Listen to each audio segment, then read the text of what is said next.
نؤمن به ونتوكل عليه ونعوذ بالله من شرور أنفسنا ومن سيئات أعمالنا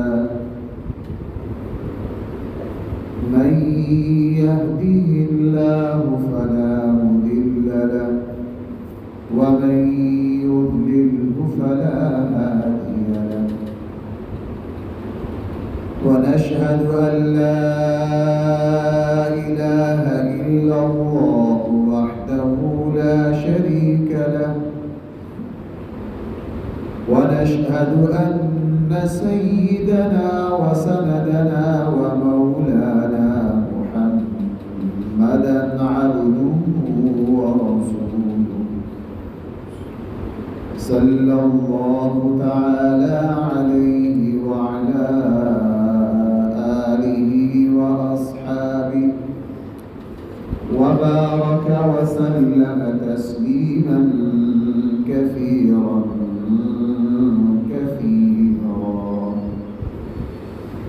أما بعد فأعوذ بالله من الشيطان الرجيم بسم الله الرحمن الرحيم إنما المؤمنون إخوة فأصلحوا بين أخويكم واتقوا الله لعلكم ترحمون صدق الله مولانا العظيم. محترم سامعین کرام، ہم سب اچھی طرح واقف ہیں اور جانتے ہیں کہ ہمارے ملک میں بہت بڑی آفت سیلاب کی شکل میں ہمارے اوپر حملہ آور ہے اور اس سے ہمارے ملک کی بہت بڑی آبادی متاثر ہے اور لوگ ہر درجہ پریشان ہیں۔ اس ماحول میں ہمیں بہت ساری باتیں میرے اور آپ کے سیکھنے کی ہیں، سمجھنے کی ہے، تربیت کی ہے۔ ایسے موقع پر ہم اللہ تعالیٰ کی طرف سے ہمیں جو کچھ سمجھایا جاتا ہے ہم اس کو سمجھتے نہیں ہیں۔ اس لیے یہ سیلاب مجھے اور آپ کو کیا سمجھا رہا ہے اور مجھے اور آپ کو کیا کچھ سمجھنا ہے، اس پر میں کچھ باتیں آپ کی خدمت میں عرض کرتا ہوں۔ آپ حضرات جانتے ہیں کہ ہم نے اپنی زندگی میں اتنا لمبا ساون آج تک نہیں دیکھا، اور جون سے شروع ہوا ہے، ابھی تک بارشیں ختم ہونے کا نام نہیں۔ اس مہینے میں بھی بارش ہے۔ ہم سے عمر میں جو بڑے حضرات ہیں وہ بھی یہی کہہ رہے ہیں کہ ہم نے اپنی زندگی میں اتنا لمبا ساون نہیں دیکھا۔ پہاڑی علاقوں میں جو سیلاب آیا ہے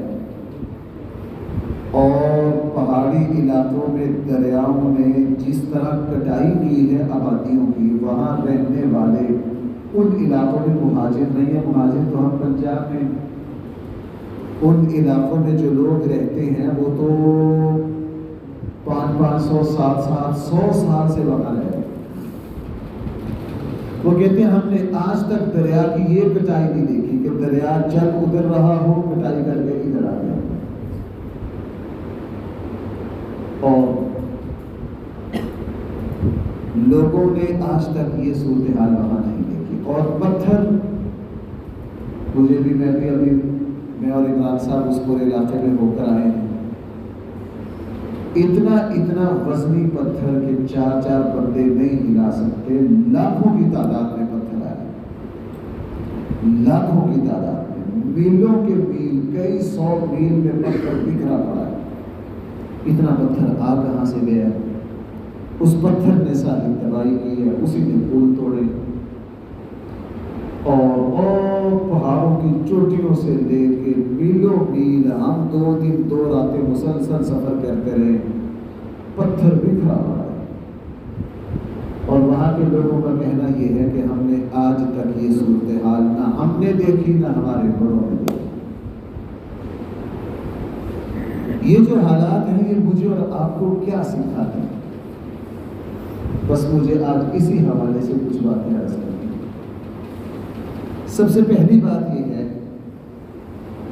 مجھے میرے اور آپ کے نبی صلی اللہ علیہ وسلم نے یہ سکھایا، جب بھی کسی انسان اور مسلمان کو کسی مصیبت میں مبتلا دیکھو تو یہ دعا مانگو کہ اے اللہ ان کو جس مصیبت میں مبتلا کیا ہے ہماری حفاظت فرما، اور اے اللہ اس مصیبت سے ان کو بھی چھٹکارا دے۔ میں آپ کو ایک سچی بات عرض کروں، یہ جو اللہ کے نبی کی موقع پر موقع پڑھنے کی دعائیں ہیں نا، نہ ہمیں یاد ہے نہ ہم نے کبھی ان کو سمجھا ہے۔ عرب علماء میں اب بھی ان کا رواج ہے، عرب علماء میں اب بھی ان کا رواج ہے۔ یہ موقع پر موقع کی دعائیں ایسی زبردست ہے،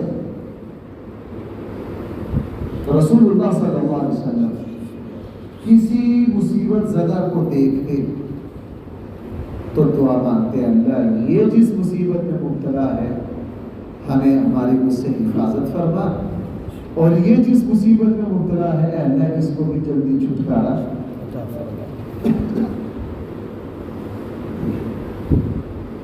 اب یہ حالات مجھے اور آپ کو یہ سکھا رہے ہیں، ہم زندگی میں جب بھی کسی کو مصیبت میں مبتلا دیکھیں توبہ نعوذ باللہ، توبہ نعوذ باللہ، ہم تو خوش ہوتے ہیں نا، اگر ہمارا کوئی مخالف ہو تو ہمیں تو مزہ آتا ہے نا۔ حدیث میں ہے جو دوسروں کی پریشانی پر خوش ہوتا ہے اللہ تعالیٰ اس کو اس مصیبت میں مبتلا کرتا ہے، اور جو کسی دوسرے کو مصیبت میں مبتلا دیکھ کر تڑپ اٹھتا ہے، خواہ دشمن ہی کیوں نہ ہو وہ تڑپ اٹھتا ہے، اللہ جل جلالہ اس کو اس مصیبت سے محفوظ کرنا۔ نوشیروان ایک ایران کا بادشاہ ہوا ہے، نوشیروان یہ نبی کریم صلی اللہ علیہ وسلم سے کچھ عرصہ پہلے کا ہے۔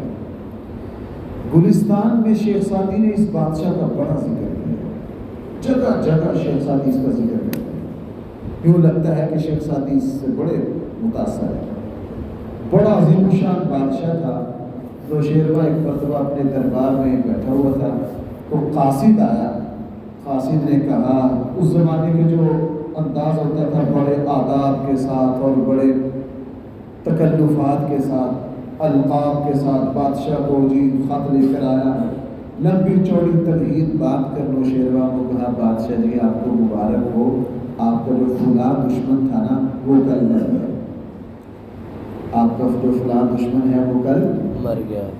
نوشیروان نے تعجب سے کہا، یار اگر میرا دشمن مر گیا ہے تو کہیں سے تو یہ بھی سن کر آیا ہے کہ میں نے نہیں مرنا، کہیں سے تو یہ بھی سن کر آیا میں نے نہیں مرنا۔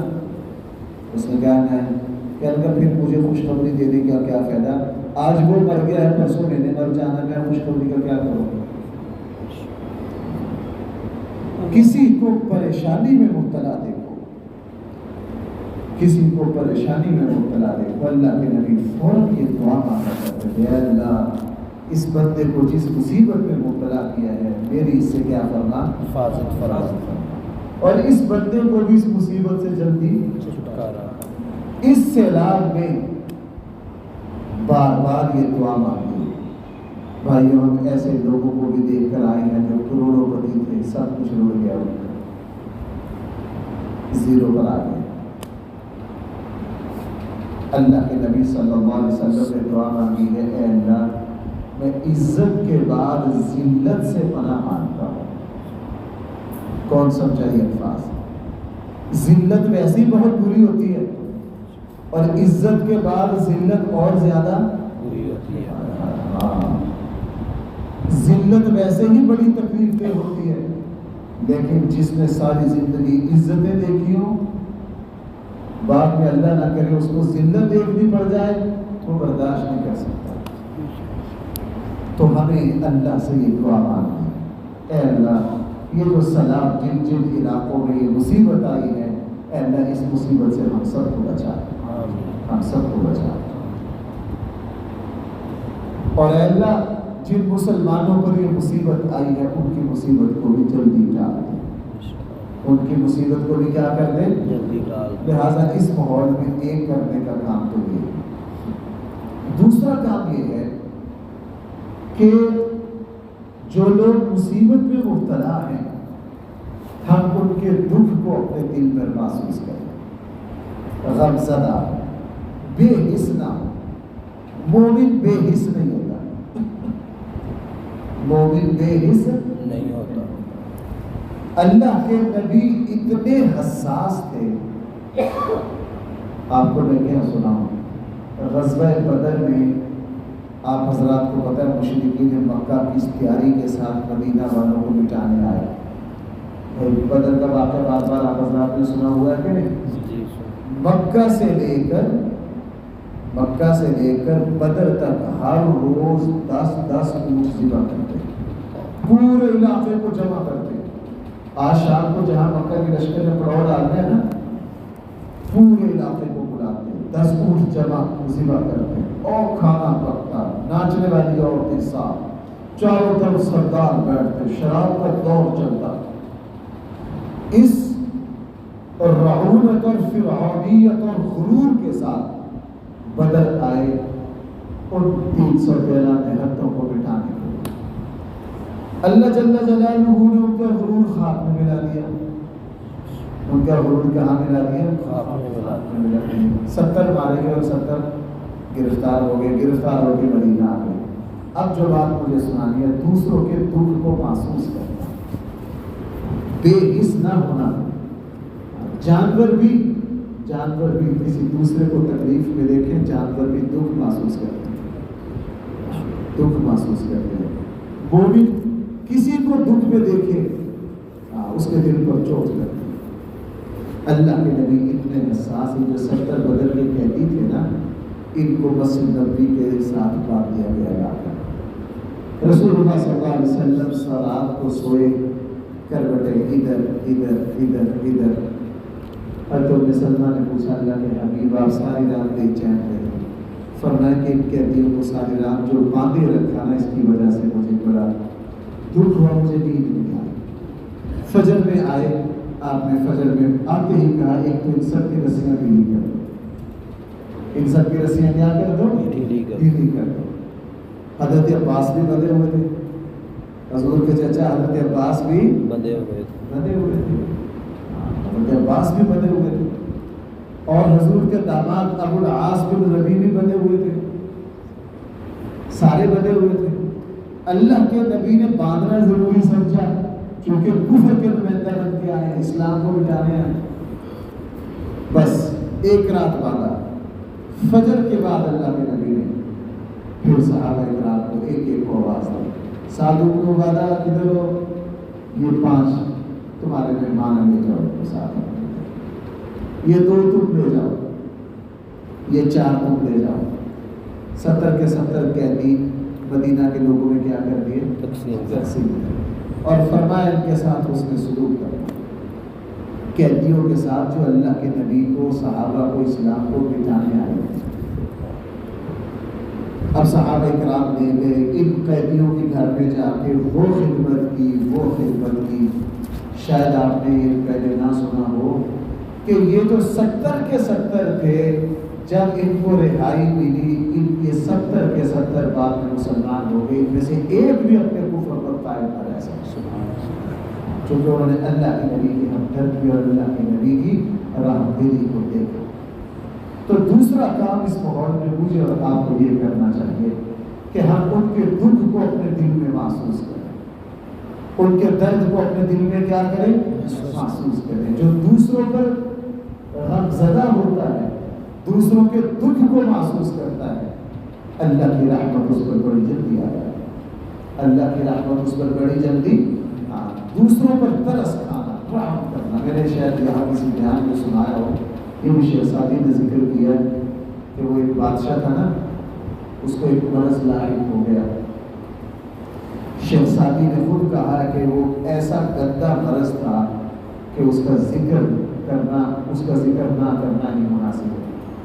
اس زمانے کے حکیموں نے یہ کہا کہ ان صفات کے نوجوان کو تلاش کرو، اس کو قتل کر کے اس کا پتا نکال کر اس پتا اس زخم پر رکھو، ٹھیک ہو جاؤ. بادشاہ نے آرڈر جاری کیے کہ اس طرح کا بچہ تلاش کیا جائے. ایک نوجوان تلاش کر لیا. اب جو ماں باپ اس کے غریب، بادشاہ نے تھوڑی بھاری رقم ان کو دی، ماں باپ راضی ہو گئے، جوان بچہ دے دیا.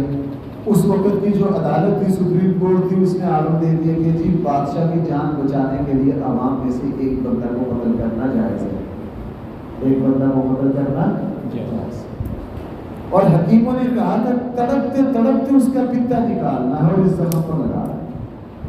جب بادشاہ کے سامنے پورے انتظامات ہوں گے، اس نوجوان کو قتل لگے نہ کرنے، حکیم آگے میں قتل کر کے اس کا پتا نکال کے بادشاہ کے زخم پر لگانا ہے.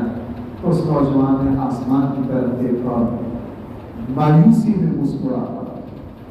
انسان کبھی مایوسی میں مسکرا پڑتا ہے، اس کو غم کر مسکرانا دیکھنا. آسمان کی طرف دیکھ کر مسکرایا، واہ میرے اللہ، ایک میرے حالات. بادشاہ کو بڑا تعجب ہوا کہ تیرے سر پر تلوار لے کے کھڑے ہیں، ابھی تجھے قتل کیا جانا ہے، تیرا پتا نکالنا ہے، مسکرا کیوں رہے ہو؟ اس نوجوان نے بڑی زبردست بات کی. اس نے کہا وہ اولاد کو مان ہوتا ہے ماں باپ پر، وہ پیسے لے کے بھی گئے. انصاف کی توقع ہوتی ہے عدالت سے، جج صاحب نے پہلے ہی میرے قتل کا. آج آگے آخری امید بچتی ہے بادشاہ خود میرے قتل میں اپنی شفا دیکھ رہا ہے. تو میں حالات میں اس طرح گھر گیا ہوں، کیا کروں؟ اپنی بے بسی اور مایوسی پر مسکرا. اس نوجوان نے یہ بات کچھ اس درد سے کہی. بادشاہ نے کہا بھائی چھوڑ دو اس کو. حکیموں نے کہا بادشاہ جی آپ نے 2-4 دن میں مر جانا ہے، اگر آپ کے لیے علاج نہ کیا. اس نے کہا یار مجھے مرنا منظور ہے، اس کو مارنا منظور نہیں. مجھے مرنا منظور ہے، اس کو مارنا. بادشاہ اپنی جگہ سے کھڑا ہوا اور اس بچے کے سر پر شفقت سے ہاتھ پھیرا، اس کو پاس بٹھایا اور اس کو بہت سارے تحفے تحائف دیے، قیمتی چیزیں دی اور اس بچے کو عزت سے رخصت کر دیا. کہا بیٹا تو جا، اگر میں نے بچنا ہوا ٹھیک ہے، اگر مرنا ہوا تو وہ تو حکیم کہہ رہے ہیں تمہیں مر جانا ہے. وہ جب بچہ جیسے ہی دربار سے نکلا، اسی وقت سے زخم ٹھیک ہونا شروع ہو گیا. زخم کیا ہونا شروع ہو گیا؟ حکیموں نے کہا تھا 3-4 دن میں مر جاؤ گے، 3-4 دن میں شفا آ جائے. شیخ سعدی رحمہ اللہ نے یہاں فارسی میں بڑی پیاری باتیں کہی. شیخ سعدی نے ان میں سے یہ کہا ہے کہ جو دوسروں پر ہمدردی جتلاتا ہے، آسمان والے کو غیرت آتی ہے کہ تو غفور الرحیم نہیں ہے، تو عام بندہ ہے، پھر بھی تو دوسروں پر مہربان ہے. میں تو غفور الرحیم ہوں، میں تو کیا ہوں؟ غفور الرحیم ہوں. اس لیے ایسے موقع پر دل میں ہمدردی پیدا ہونا. ہم کچھ نہیں کر سکتے، ان کے لیے بھائی کیا کریں؟ دعا. میں ابھی نماز کے بعد صحیح مسلم دیکھ رہا تھا، حدیث کی کتاب. آپ کو ایک عجیب بات سنا. اس ماحول میں بہت سے دوست غریب ہیں، کچھ نہ کچھ کرنا چاہتے ہیں لیکن ہمت نہیں. کچھ صحابہ اللہ کے نبی کے پاس آئے، کہا اللہ کے حبیب مالدار ہم سے آگے نکل گئے، زکوٰۃ بھی دیتے ہیں، حج بھی کرتے ہیں، اسلام پر پیسہ بھی خرچ کرتے ہیں، سارا کچھ کرتے ہیں، ہم غریب ہیں. آج آگے ہم نماز پڑھتے ہیں، نماز وہ بھی پڑھتے ہیں، ہم آپ کو ذکر و اذکار تہجد پڑھتے ہیں، وہ مالدار بھی پڑھتے ہیں. مالداروں کے پاس کچھ اضافی نیکیاں ہیں جو ہمارے پاس نہیں ہیں، تو یہ تو ہم سے آگے نکل گئے. رسول اللہ صلی اللہ علیہ وسلم فرمایا تم پریشان نہ ہو، میں تمہیں کچھ چیزیں بتا دیتا ہوں، تمہارے لیے وہی صدقہ ہے. تمہارے لیے کیا ہے؟ وہی. فرمایا کہ تم جو ہے نا ہر نماز کے بعد سبحان اللہ الحمدللہ اللہ اکبر پڑھ لیا کرو، تمہارے لیے یہی صدقہ ہے. فرمایا اگر یہ نہ ہو سکے، راستے میں کوئی ٹھوکر والی چیز پڑی ہو، اس کو اٹھا دیا کرو، تمہارا یہی صدقہ ہے. اگر کوئی راستہ بھولا ہوا ہو اس کو راستہ بتا دیا کرو، تمہارا یہی صدقہ ہے. اور کسی کو اچھی بات کہہ دیا کرو، تمہارے لیے یہی صدقہ ہے. تو ہر کوئی تو صدقہ نہیں کر سکتا. اب ماشاءاللہ کچھ پاکستانی لوگ بڑھ چڑھ کر حصہ لینا، لیکن بھائی بہت سے لوگ جو اس پہ حصہ وہ اللہ کے سامنے فریاد تو کر سکتے ہیں، اللہ کے سامنے فریاد تو کر سکتے ہیں. تو دوسرا کام کرنے کا یہ ہے اس ماحول میں کہ ہم ان کے دکھ کو اپنے دل میں محسوس کریں. بھائی ان کے دکھ کو اپنے دل میں کیا کریں؟ محسوس کریں. اگر ہمارے دل میں غم کا احساس نہیں ہے تو سمجھ لیجئے کہ ہم انسان نہیں ہیں. اور بھائی اس ماحول میں تیسرا کام کرنے کا یہ ہے، ظاہر ہے ہم میں سے ہر کوئی سمجھتا ہے یہ ہمارے گناہوں کی نحوست ہے. کیا ہے؟ گناہوں کی نحوست. ایسے موقع پر توبہ استغفار زیادہ سے زیادہ کرنا، اللہ تعالیٰ سے معافی مانگنا. اللہ تعالیٰ سے کیا کرنا؟ ان دنوں بھائی اپنا استغفار پڑھا دو. اپنا استغفار کیا کرو؟ صبح شام کم سے کم استغفار کی ایک تسبیح ضرور کرو. اور یہ اس احساس کے ساتھ ہم نے اپنے بڑوں کو دیکھا وہ دعا مانگتے کہ اللہ پوری امت مسلمہ کی طرف سے معافی مانگتے ہیں. شاہ عبد القادر جیلانی رحمہ اللہ کے بارے میں آتا ہے، حج پر گئے تو ایک مسکین سے آدمی کو دیکھا وہ اتنا رو رہا ہے. وہ پرانا زمانہ تھا، اس وقت لاکھوں میں تو حاجی ہوا نہیں کرتے تھے، 100-150 حاجی ہوا کرتا تھا پہلے زمانے میں. تو ایک دوسرے کو پہچانتے تھے. یہ تو 1950 کے بعد حج کا رش بڑھنا شروع ہوا نا. میرے نانا 1951 میں حج میں گئے تھے. میں نے پوچھا تھا آپ کتنے تھے؟ کیا لگا آپ 7-8 ہزار تھے بس. کتنے؟ 7-8 ہزار. اس صدی سے پیچھے چلے جاؤ تو حاجی کا بھی 3000 تھے، اس سے زیادہ نہیں ہوتا. تو شاہ عبد القادر جیلانی رحمہ اللہ نے دیکھا کہ ایک سیدھے سادے آدمی جہاں اس پر نظر پڑے وہ رو رہا ہے، معافی مانگ رہا ہے. شاید بڑے لوگ غور کرتے ہیں تو حضرت شاہ صاحب رحمۃ اللہ نے غور کیا، یار یہ دیکھنے میں غریب سا بنتا ہے، اس کا کتنے بھی گناہ ہوں گے. بظاہر شریف بنتا ہے، مسکین ہے اور اپنے حلیے سے بڑا نیک لگتا ہے. اس کو ایسی کون سی مصیبت پڑی ہے؟ میں جہاں دیکھتا ہوں یہ کیا کر رہا ہوتا ہے؟ رو رہا ہوتا ہے، اللہ سے معافی مانگ رہا ہوتا ہے. عرفات میں بھی یہ رو رہا تھا، مزدلفہ میں بھی یہ رو رہا تھا. وہاں نہ گیا، اس کے پاس گیا، اس کو جا کے کہا کہ یار آپ کون ہو؟ تھوڑا سا مانوس کیا، کہاں سے آئے ہو؟ فلاں علاقے سے آیا، میں یمن سے آیا. کہا یار کیا پریشانی ہے، آپ اتنا کیوں رو رہے ہیں؟ میں تو جب بھی دیکھتا ہوں نا آپ کو رات کو سکون، نہ دن کو سکون، ہاتھ وقت آپ اللہ کے سامنے رو رہے ہیں، فریاد کر رہے ہیں، سجدوں میں پڑھ کے اللہ سے معافی مانگ رہے ہیں. ایسا تیرا کون سا گناہ ہے؟ کیوں اتنا بے چین ہے؟ تو حلیہ سے تو اللہ کا نیک بندہ ہے، تیرے ظاہر میں بھی ماشاءاللہ نورانیت ہے. تو اس نے ٹھنڈا سانس لے کے کہا میں تجھے کیا بتاؤں، جس بندے کی گردن پر پورے شہر کی توبہ ہو اس کو کہاں قرار آ سکتا ہے؟ کیا کہا؟ جس بندے کی گردن پر پورے شہر کی توبہ ہو اس کو کہاں سکون مل سکتا ہے؟ میں صرف خود حج کرنے نہیں آیا، میں پورے علاقے کی اللہ سے معافی مانگنے آیا. تو جس کی گردن پر پورے شہر کے گناہ ہوں بھلا اس کو قرار ہے؟ اسی سے سمجھ میں آیا اللہ کے نبی اتنے بے چین کیوں رہتے ہیں. اللہ کے نبی اتنے بے چین کیوں رہتے تھے؟ او یار ہم 2-2, 3-3, 4-4 بچوں کے باپ ہیں اور بچوں کی ٹینشن لگی رہتی ہے. کیوں جی سارے حضرات ہے کہ نہیں اس طرح؟ جو صاحب اولاد ہے، صاحب اولاد ہو جائے، جب تک سانس میں سانس ہے دعاؤں میں اولاد سے جان نہیں چھوٹتی. کیوں جی اس طرح ہی ہے؟ ساری زندگی وہ بچوں کے لیے شادی سے پہلے اللہ سے لینے پر دعائیں، اور دنیا میں آگے پھر ان کے پالنے کی فکر، تعلیم کی فکر. ہمارے یہاں تو پوتے کا نہیں کہاں تک ٹھیکا ہوتا ہے، ہمارے یہاں تو لمبی ڈیوٹی ہوتی ہے. اب رسول اللہ صلی اللہ علیہ وسلم تو سب کا وزن تھا، اللہ کے نبی روحانی باپ تھے. کیا پتہ آنے والے انسانیت کے اللہ کے نبی کیا ہے، اس لیے اتنے غم زدہ تھے. تو بھائی تیسرا کام ہمیں جو بات میں عرض کر رہا تھا، ہم اللہ سے کیا کریں؟ توبہ استغفار کریں، زیادہ سے زیادہ توبہ استغفار کریں۔ دیکھو میں نے آپ سے ایک بات عرض کروں، قرآن نے ایک بات کہی ہے اور مفسرین اس کے تحت بات لکھتے ہیں، بندہ کام اٹھتا ہے۔ میں آپ کو سچ بتاؤں، میں جب بھی شاید پر غور کرتا ہوں نا تو روکڑے کھڑے ہو جاتے ہیں، اور اس سے اندازہ بھی ہوتا ہے کہ توبہ استغفار کیسی زبردست چیز ہے، کیسی زبردست چیز ہے۔ سورہ انفال میں 10ویں پارے کے بالکل آخری اس میں قرآن نے ایک بات فرمائی۔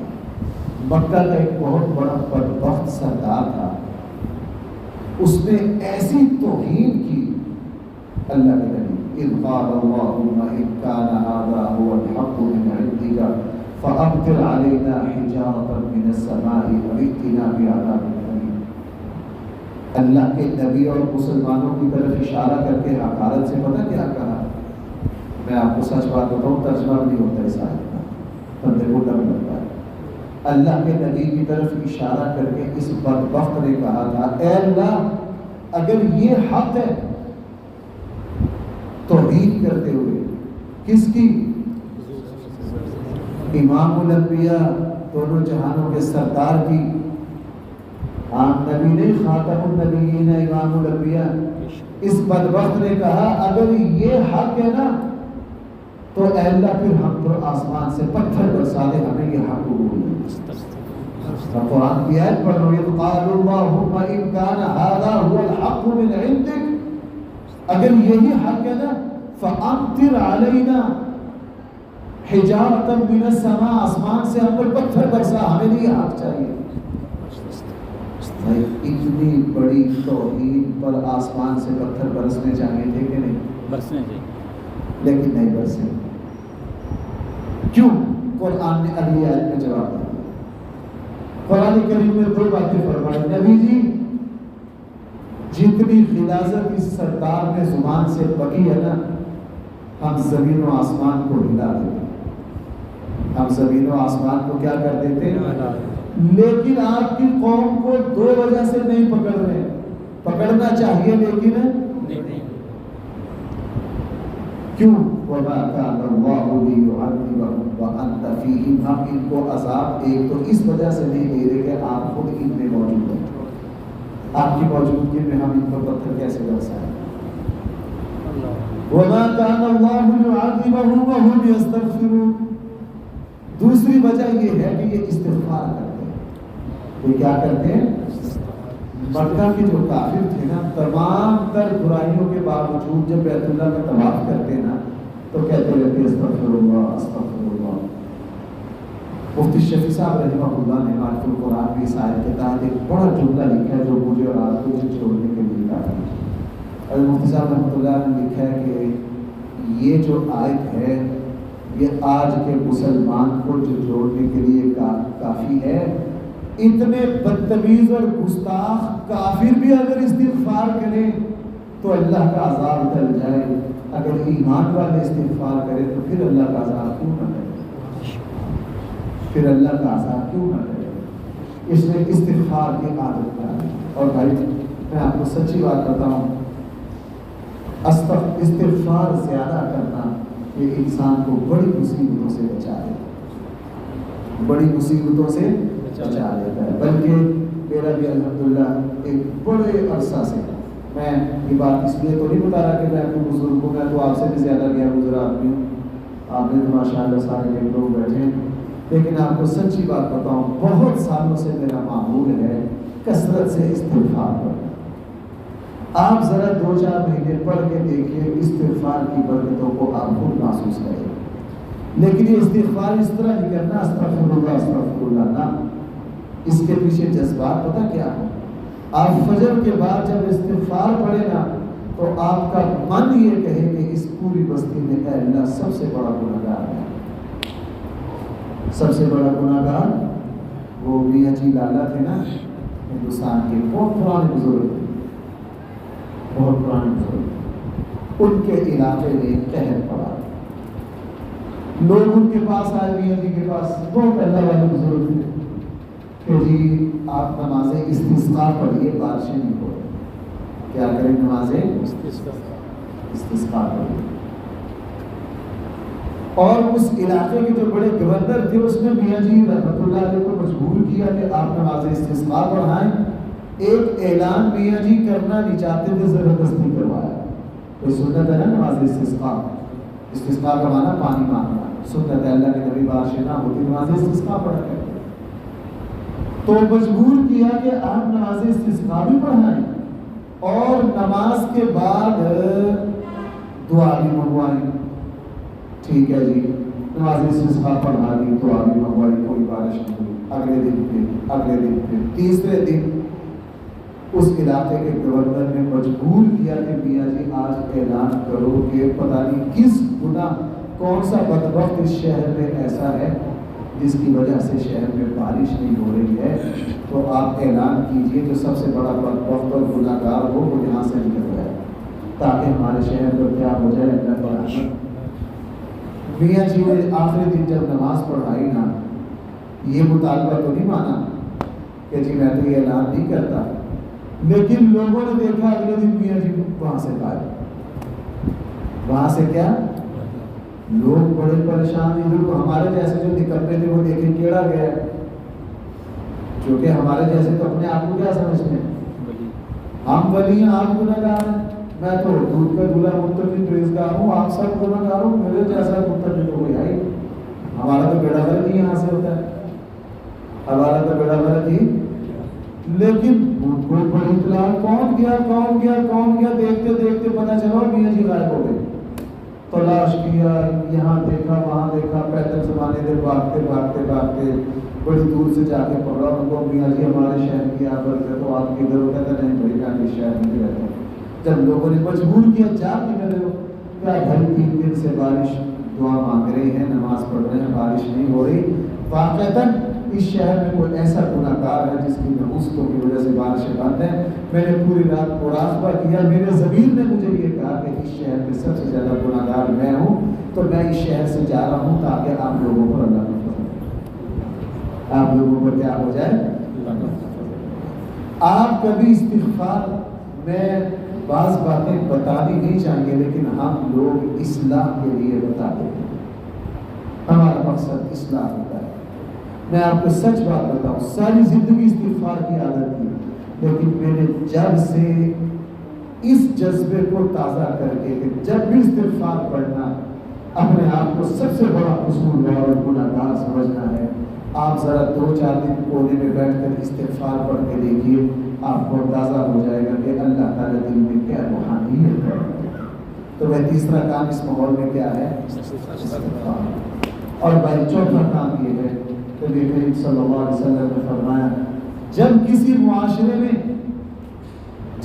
معاشرے میں یہ دیکھو کہ برائی اگر آپ کرنا چاہتے ہیں تو دنیا آپ کا ساتھ دینے کے لیے تیار ہے, اگر اچھائی کرنا چاہتے ہیں تو کوئی آپ کے ساتھ دینے کے لیے تیار ہے. حدیث میں ہے جب کسی معاشرے کی صورتحال یہ ہو جائے پھر اللہ تعالیٰ کی طرف سے بڑے عذاب آتے ہیں, اللہ تعالیٰ کی طرف سے بڑے. اور بھائی آج ہماری یہ صورتحال ہے, آج ہماری یہ صورتحال ہے. اگر ہم میں سے کوئی اچھا کام کرنا چاہے نا تو لوگ اس کو تانے دیں گے, لوگ اس کو کیا کرتے ہیں. آپ کے گاؤں کا مجھے ماشاءاللہ صورتحال لگتا ہے بہتر ہے, ہمارے شہروں میں بہت برے حالات ہیں. مجھے نوجوان بچیاں بہت میری زندگی میں کتنی بچیوں نے مجھے یہ کہا کہ انہوں نے پردہ شروع کیا. مجھے ایک بچی نے یہ کہا کہ میں نے پردہ شروع کیا, میرے والد نے مجھے مارا, حالانکہ اس کے والد حاجی بھی ہے, نمازی بھی ہے, اور مجھے کسی شادی میں ساتھ لے کر نہیں جاتے. کہتے اگر تم پردہ کرو گی تو لوگ ہمارے بارے میں کیا کہیں گے, لوگ ہمارے بارے میں کیا کہیں گے. کیا ہمارے ملک میں, آپ تو ماشاءاللہ دیہاتوں کے بہت تو اچھے ہیں, آپ جائیے نا اسلام آباد, لاہور, کسی پوش علاقوں میں, لوگ آپ کی تعلیم کو دیکھ کے عجیب نگاہ جملے کسیں گے, آپ کے سر میں پگڑی ہوگا نہیں, کیا کریں گے. وہ تو اللہ بھلا کرے, وہ افغانستان والے ملا ہوگا, انہوں نے تھوڑا سا آگے داڑھی اور پگڑی کی عزت تھوڑی سی اٹھائی ہے دنیا کے سامنے. وگرنہ اس وقت صورتحال یہ ہے کہ جو بندہ یہ کہے کہ میں نے دین کا فلاں کام کرنا ہے، تانے دینے کے لیے سارے تیار، تانے دینے کے لیے سارے تیار۔ اور اگر کوئی برا کام کرنا چاہے تو ماشاءاللہ سارے کہیں واہ واہ، ہر کوئی تھپکی دینے کے لیے تیار ہے۔ تو بھائی اس وقت ہمارے معاشرے کی صورتحال یہ ہے، جب ایسی صورتحال ہو پھر اللہ کی طرف سے کیا آتا ہے؟ حالانکہ قرآن نے کیا کہا؟ تعاونوا علی البر والتقوی ولا تعاونوا علی الاثم۔ قرآن کا حکم ہے نیکی میں ایک دوسرے کی مدد کرو، نیکی میں کیا کرو؟ ایک دوسرے کی مدد کرو، ایک دوسرے کے ساتھ تعاون پیش کرو۔ صحابہ کرام کا مزاج یہ تھا، جب کوئی نیک کام کرتا تو ہر کوئی کہتا میرا کندھا حاضر ہے، میرا کندھا۔ اگر کوئی کسی کو دیکھ دے کہ فلاں غلط کام کر رہا ہے، اسے کہتے نا بھائی تو ہمارا بھائی ہے، ہم جب تک تیرے ساتھ موجود ہے تجھے غلط کام تجھے غلط کام نہیں کرنے دیں گے۔ تو بھائیوں ہم اپنا مزاج بنائیں، جہاں ہمارے خاندان میں گھروں میں کوئی نیک کام ہے ہمارا تعاون حاضر ہے، ہمارا تعاون کیا ہے؟ حاضر ہے۔ اور کوئی برا کام ہے ناراض نہ ہو۔ اب تو ماشاءاللہ شادیوں میں دیکھا کرو ہاں، کیونکہ آپ بھی یہاں بھی ہے، مجھے تو پتہ نہیں، مہاجروں میں میں نے اور تو بہت جگہ دیکھا ہے، شادی میں جتنی ناراضگی ہوتی ہے کبھی نہیں ہوتی، مجھے آپ بھی یہاں بھی ایسے یہ مصیبت کھانے ہیں۔ اچھا، حالانکہ بس بات دور نکل جائے گی، جو میرا موضوع ہے میں اس سے اتر جاؤں گا۔ صورتحال یہ ہے کہ ہم چھوٹی چھوٹی بات بگڑ جاتے ہیں، ناراض ہو جاتے ہیں۔ نہیں، جو نیکی میں تعاون کرے گا وہ برائی پر بگڑے گا نہیں، صاف کہے گا، صاف کہے گا۔ اور مجھے الحمدللہ میں نے زندگی میں ایسے بہت سارے موقع دیکھے ہیں، کوئی رشتہ دار غلط کام کر رہا ہے شادی میں، اسے کہا بھائی آپ لوگ غلط کام کر رہے ہو، میں آپ کی شادی میں نہیں آؤں گا، لیکن پریشان نہ ہونا، کوئی ناراضگی نہیں، انشاءاللہ شادی سے اگلے دن اسی طرح بھی لے گے۔ ہمارے یہاں تو پرانی ناراضگی بھی شادی والے دن نکال لیتے ہیں نا، کیونکہ ہمارا مزاج ہے، ہمارا مزاج ہے۔ بہرحال تو بھائی یہ جو عذاب آ رہے ہیں یہ اس وجہ سے ہے کہ ہمارے معاشرے میں نیک کام کرنا مشکل سے مشکل ہو رہا ہے، اور اللہ کے نبی نے فرمایا جس معاشرے میں نیک کام کرنا مشکل ہو جائے تو اللہ تعالیٰ کی طرف سے پھر عذاب آئے۔ اور بھائی چوتھا کام یہ ہے، نبی کریم صلی اللہ علیہ وسلم نے فرمایا جس معاشرے میں اچھائی کا حکم دینا اور برائی سے منع کرنا ختم ہو جائے گا، اللہ تعالیٰ ان لوگوں کی دعائیں بھی قبول نہیں کرتے، اور اللہ تعالیٰ ان پر ایسے ایسے عذاب بھیجتے ہیں جو ان کے باپ دادوں نے نہ سنے۔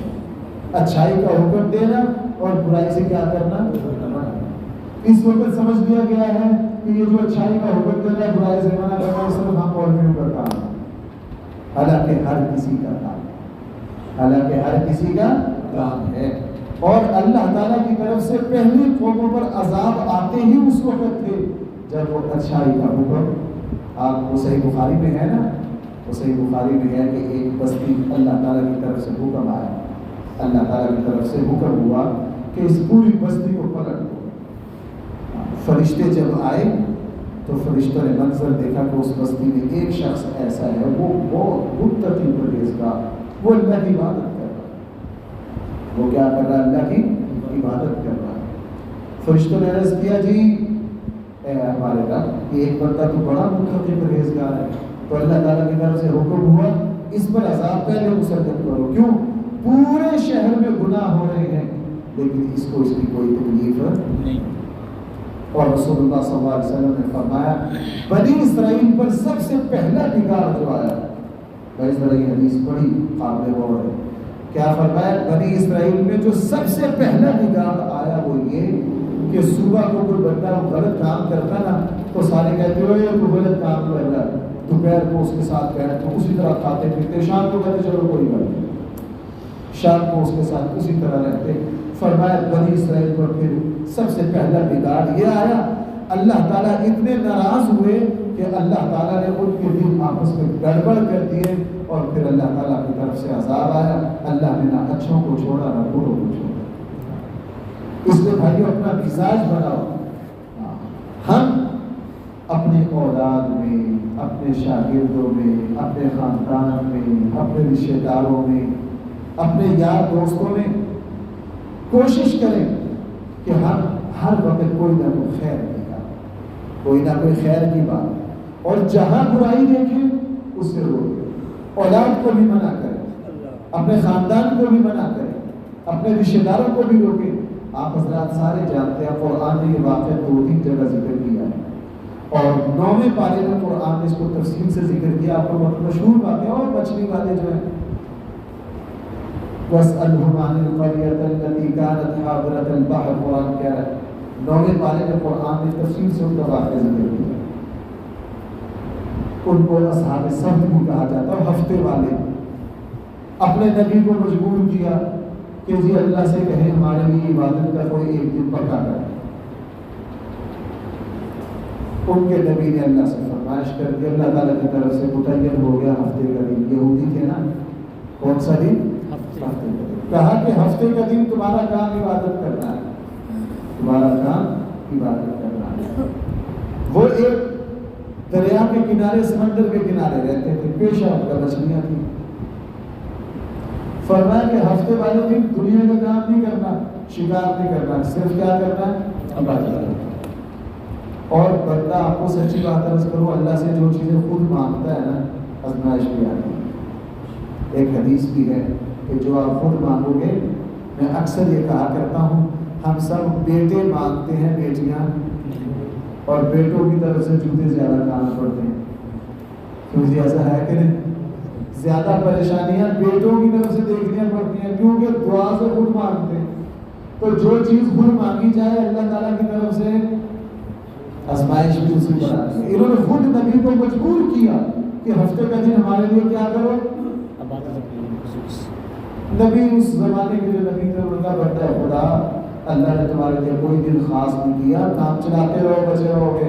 اور نہیں جی ٹھیک ہے جی ہفتے کا دن ہو گیا، پھر حکم ہوا کہ ہفتے کے دن شکار نہیں کر سکتے، ٹھیک ہے جی کچھ دن عمل کیا، اب اللہ تعالیٰ کی طرف سے آزمائش شروع ہوئی۔ ہفتے والے دن مچھلیاں، مشہور واقعہ، ہفتے والے دن مچھلیاں زیادہ بولتی، سامنے آتی، اب ان کا ایمان ڈھولنے لگ گیا، ان کا ایمان، انہوں نے ایک دو ہفتے تو بچے، اس کے بعد پھر چلاکی لگ گئے کرنے کہ وہ جو مچھلیاں تھیں ان کو جالوں سے یوں کنارے پر لا کر اور دریا کے کنارے تھوڑا سا ٹویا نکالتے، اس میں تھوڑا سا پانی ڈال کے ساری مچھلیاں اس میں بند کر دیتے، اور وہ رستہ اور وہ جو درمیان میں جو خالی سی بناتے اس کو بند کر کے آ جاتے کہ کل آنے پڑے۔ یہ واقعہ تو آپ نے سن رکھا، لیکن آگے جو بات ہے پھر اس بستی کے 3 حصے ہوئے۔ کتنے حصے؟ 3 حصے۔ ایک وہ لوگ تھے جو یہ حرکت کیا کرتے، اور دوسرے وہ لوگ تھے جو کہتے نہ یہ نہ کرو، یہ برائی سے روکنا، کیا؟ برائی سے روکنا، یہ نہ کرو اللہ کا عذاب آ جائے گا۔ اور جو تیسرے تھے نا، تیسرے، انہوں نے ان کے عمل کو برا تو جانا، لیکن وہ کہتے ہیں ان کو بڑا سمجھا دیا، تو ہم سے مزید بھی سمجھایا جاتا۔ 3 حصے ہو گئے، ایک جو یہ گناہ کرتے، دوسرے کو جو اس گناہ سے روکتے، اور تیسرے جو اس گناہ کو گناہ سمجھتے خود نہ کرتے لیکن ان کو روکتے نہیں۔ اب اللہ تعالیٰ کی طرف سے عذاب آیا، اور ایسا سخت عذاب آیا، قرآن کہہ رہا کانوا قردۃ خاسئین، ہم نے ان کو ذلیل ترین بندر بنا دیا۔ ہم نے ان کو کیا بنا دیا؟ ذلیل ترین بندر بنا دیا۔ رات کو صحیح سوئے، جو اچھائی کا حکم دینے والے تھے انہوں نے کہا ہم تمہارے ساتھ نہیں رہتے، انہوں نے اپنی چوکیاں الگ کر دی۔ اور یہ جو سارا یہ گناہ کیا کرتے تھے نا، انہوں نے کہا مارتے رہتے کچھ نہیں ہوتا اس سے، انہوں نے اپنی بستیاں الگ کر دی۔ جب صبح ہوئی نا تو وہ جو اچھائی کا حکم دیتے تھے وہ پریشان ہوئی، یار آج دن چڑھ گیا ہے، میرے سے کوئی اٹھ ہی نہیں رہا، کوئی شور شرابہ، کوئی آواز، کوئی آنا جانا، کوئی لینا دینا۔ بڑی حیران تھے، تھوڑی دیر کی بات کر بھائی کو کیا ہو گیا، ذرا دیکھو تو صحیح۔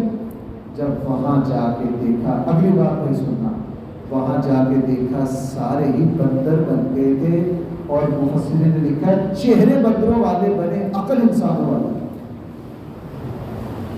عقل کیا تھی؟ اور چہرے کون سے ہو گئے؟ اب جب یہ گئے، چونکہ عقل کون سی ہے؟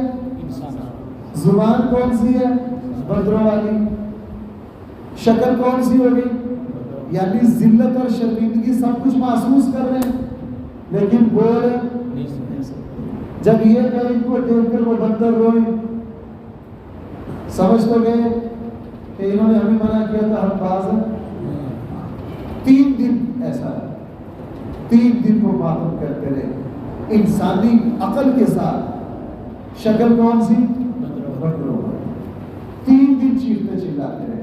اور صحیح مسلم میں رسول اللہ صلی اللہ علیہ وسلم نے فرمایا اللہ تعالیٰ جب بھی کسی قوم پر چہرے کے مسخ ہونے کا عذاب بھیجتے ہیں تو 3 دن سے زیادہ ان کو زندہ نہیں رہتے. 3 دن سے زیادہ ان کو زندہ. پچھلی قوموں میں جب بھی کسی کا چہرہ مسخ ہوا ہے 3 دن کے بعد اللہ نے ان کو موت دی. تیسرے دن سارے تیسرے دن. اور قرآن والے بارے میں کہہ رہا ہے یہ جو تھے نا اچھائی کا حکم دینے والے، اچھائی کا حکم دینے والے، قرآن نے ان کی بڑی تعریف کی. اس لیے بھائیوں حدیث میں ہے کہ یہ مؤذن ہے نا، مؤذن کل قیامت والے دن اس کی گردن بڑی اونچی ہو. ایسے نہیں کہ گردن لمبی کر دیں گے اونچ کی طرح، مطلب یہ نہیں، یعنی اس کو اونچی جگہ کھڑا کیا جائے گا. اللہ تعالیٰ کو مؤذن بہت پسند ہے. اللہ تعالیٰ کو مؤذن، چونکہ مؤذن کیا کرتے ہیں؟ اچھائی کی حی علی الصلاۃ، حی علی الفلاح، حی علی الصلاۃ، حی علی. یہ جو اذان ہے سب سے بڑا اچھائی کا حکم دینے والا، برائی سے منع کرنے والا بھائی کون ہے؟ مؤذن. وہ تو ہمیں اذان ہی نہیں سمجھ آتی، ہمیں اذان سمجھ ہے اللہ معاف فرمائے، ہمیں اللہ کا قرآن سمجھ نہیں آتا، ہم جو نماز پڑھتے ہیں ہمیں وہ سمجھ نہیں آتی. تو کل قیامت والے دن اللہ تعالیٰ مؤذنین کو کھڑا کریں گے. یہ وہ ہیں جنہوں نے ہر وقت کیا کیا ہے؟ یہ جو آیت ہے نا وَمَنْ أَحْسَنُ قَوْلًا مِمَّنْ دَعَا إِلَى اللَّهِ، آپ تبلیغ والوں سے یہ آیت بڑی سنتے ہوں گے. یہ آیت مؤذنین کے بارے میں حضرت عائشہ فرماتی ہے کس کے بارے میں ہے؟ ہاں، اسی لیے حدیث میں ہے کہ جب اذان دینے والے کا انتقال ہوتا ہے اس کی آواز جہاں تک جاتی ہے وہ ساری زمین کل قیامت والے دن اس کے حق میں گواہی دے گی. چونکہ اللہ کو یہ بہت پسند ہے کہ یہ دن میں 5 مرتبہ لوگوں کو اچھائی کا حکم دیتا ہے اور برائی سے. تو اس لیے دیکھو بھائیوں اس وقت ہمارے اوپر عذاب بھی ہے اور ویسے بھی گھروں میں بڑی پریشانیاں، الجھنیں، لڑائیاں اپنا مزاج بنا. تو بھائی ہم یہ کام کریں گے، یہ ہم مولویوں کا کام ہے. ضروری نہیں اس کے لیے خاص جہاں ہم بیٹھیں بہترین دوست وہ ہے ہمارے قریب بیٹھنے والے. ہمارے قریب بیٹھنے والے 2-4 دن اگر ہمارے ساتھ بیٹھے نا تو ان کی زندگی میں فرق آئے، ان کی زندگی میں فرق ہے. میں آپ کو سچی بات عرض کروں، اگر ہمارے یار دوستوں پر ہماری وجہ سے دین کا کوئی رنگ نہ چڑھے تو ہم کوئی دیندار نہیں. کسی بندے کی دینداری کو پرکھنا ہوگا تو دیکھ لو اس کے پاس بیٹھنے والوں پر دین کے اثرات آ رہے ہیں کہ نہیں. اگر دین کے اثرات نہیں آ رہے تو جناب وہ بندہ دیندار نہیں ہے. اس ماحول میں ایک کام کرنے کا یہ ہے کہ ہم اچھائی کا حکم جہاں ہو سکے جیسے ہو سکے، اور بھائی برائی سے کیا کریں؟ اور بھائی ایک کام جو کرنا تھا وہ تو ماشاءاللہ سارا پاکستان کر ہی رہا ہے کہ مستحقین تک جو کچھ ہم پہنچا سکتے ہیں جن ذرائع سے پہنچا سکتے ہیں. اور بعض پر مجھے یوں لگتا ہے ہمارے معاشرے میں اللہ الحمدللہ بہت خوبیاں ہیں. ہم میں سے ایک خوبی یہ بھی ہے کہ اور اس میں ماشاءاللہ ہر بندہ بڑھ چڑھ کے حصہ لے رہا ہے، لیکن بطور خاص دیندار حلقہ سب سے زیادہ حصہ لے رہا ہے. ہم جہاں بھی گئے ہیں اللہ کی توفیق سے وہاں دیندار گھر پہنچے. میں جہاں بھی گیا ہوں اس پر نظر رکھیے کہ یہاں پہلے کون کون آیا، یہاں پہلے کون کون آیا ہے؟ دیندار لوگ آئے، دیندار لوگ آئے ہیں. اللہ تعالیٰ یہ نہیں دیکھیں گے آپ کتنا دے رہے ہو، نہ اللہ تعالیٰ صرف یہ دیکھتے ہیں آپ کس کے لیے دے. وہ مشہور حدیث ہے نا ان اللہ لا ينظر الى صورکم واموالکم ولکن ينظر الى قلوبکم واعمالکم. اللہ تعالیٰ نہ تمہاری شکلیں دیکھتے ہیں، ان اللہ لا ينظر، نہ تمہارے مالوں کو دیکھتے ہیں، اللہ تعالیٰ دلوں کو دیکھتے ہیں. اللہ تعالیٰ کس کو دیکھتے ہیں؟ دلوں کو دیکھتے ہیں. بس آخر میں ایک بات عرض کروں، اللہ تعالیٰ کے یہاں اخلاص مطلوب ہے. اللہ تعالیٰ کے یہاں بھی کس کا اخلاص. غزوہ تبوک بس یہ آخری بات ہے، میں نے بات مکمل کر رہا ہوں۔ 10ویں پارے میں سورۃ التوبہ ہے، ساری غزوہ تبوک پر مشتمل ہے۔ 30,000 کا لشکر تھا بھائی، کتنا؟ 30,000 اور یک طرفہ 1100 کلومیٹر سفر تھا۔ 1100 کلومیٹر آنا اور 1100 کلومیٹر ٹوٹل کتنا ہو گیا؟ 22۔ اور عربوں کی صحرا کی گرمی، صحرا کی گرمی، سعودی حکومت نے گاڑیاں بننے کے باوجود بھی تبوک کا سفر گرمی میں صبح 8 سے لے کے عصر کی نماز تک پابندی ہوتی تھی۔ جب ایسی گاڑیاں آئی ہیں نا، اب اجازت نہیں۔ میں نے خود اپنے استاد مولانا تقی عثمانی صاحب سے یہ سنا تھا کہ میں 1964 میں خلاف قانون ایک ٹیکسی والے کو اضافی پیسے دے کے میں گرمی میں تبوک گیا، جان کر کہ صحابہ اکرام گزرے ہیں، ذرا اندازہ ہو کہ کتنی مشقت تھی۔ کہنے لگے دوپہر کے وقت ہماری جو گاڑی تھی وہ تندور کی طرح دہک رہی تھی اور ہمیں جان کے لالے پڑ گئے تھے۔ میرے استاد فرماتے ہیں کہ میں وہاں سے واپس آ گیا اور مجھے یوں لگا کہ میں نے بہت بڑی بیوقوفی کیا، اگر گھنٹہ 2 گھنٹہ ہم کسی جگہ پناہ نہ لیتے تو ہم گئے۔ کل کی بات ہے یہ 1964، تو 1400 سال پیچھے کیا صورتحال ہوگی؟ کوئی روڈ نہیں تھی، اسی لیے بھائی تبوک صحابہ کرام جب گئے نا تو صحابہ کرام کے جو نیچے والے ماس ہیں نا، یہ ادھر گئے، جوتے ٹوٹ گئے، اور صحابہ کرام نے کپڑے نکال کے نا کپڑے سے یوں باندھ اس کپڑے کے ساتھ گئے، اور مسلمانوں کا قافلہ کدھر سے گزرا ہے، نیچے جو خون کے نشانات ہوتے ہیں اس سے پتہ چل رہا ہے۔ اکثر صحابہ کرام کی سواریاں مر گئی، چہروں کے چمڑے اتر گئے۔ میں آپ کو تبوک کے بڑے عجیب حالات سناتا، لیکن میں پھر اپنے موضوع سے دور چلا تھا۔